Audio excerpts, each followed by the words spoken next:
The next technique we're going to demonstrate is the partial birth abortion. Partial birth abortion is a term that we hear a lot about in the news, but I really can't believe that people really understand what it means. Otherwise, we would not allow this procedure to be performed anywhere, not only in this country but in the world.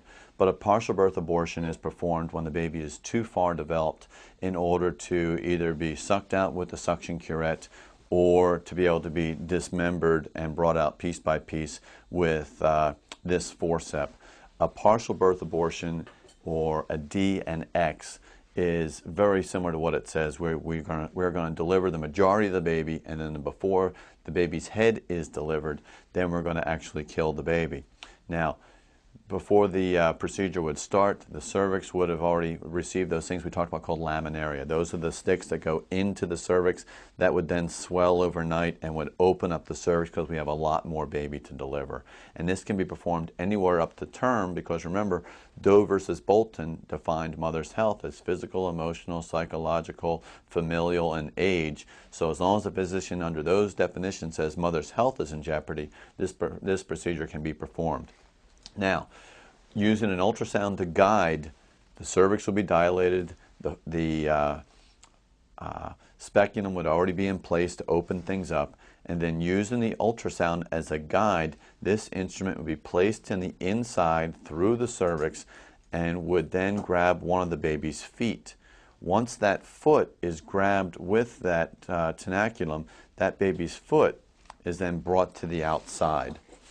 Once that first foot is brought to the outside, then the second foot would be brought to the outside. And then with traction with a baby that is still alive, the baby would then have both legs delivered, would then have its belly delivered. Once the baby is brought further down, first one arm would be delivered. That would be rotated this way. And then the baby is rotated around the other way, and the second arm is delivered. Now the entire baby from the neck down is now alive and in the abortionist's hands that's performing this procedure.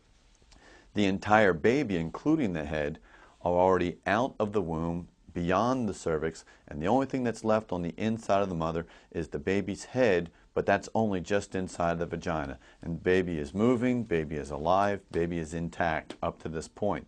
But if the baby then delivers, it's then considered a live birth and the baby would have to go to the nursery.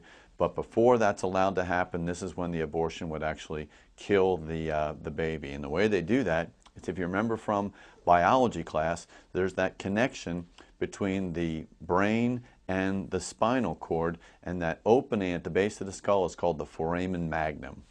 And that small hole with the baby moving and alive in one hand, a pair of scissors, these are called Metzenbaum scissors. These scissors are then placed into the base of the skull, and these scissors are then placed in through that foramen magnum up into the baby's brain and skull cavity. The scissors are then opened up, and then if that hasn't killed the baby, then one of the suction curettes is then placed through that same hole up into the baby's skull and brain. The suction is applied, and just how you saw how powerful that suction machine is, if it can crush the steel can, then it can definitely kill the baby there on the inside. Once the baby has then been killed and is no longer alive, then the remainder, which is just the baby's head, is then delivered, and the procedure is then completed for the delivery of the baby. Once the baby is delivered, though, then the only thing that's left is to deliver the placenta by just, again, scraping the placenta and bringing that down.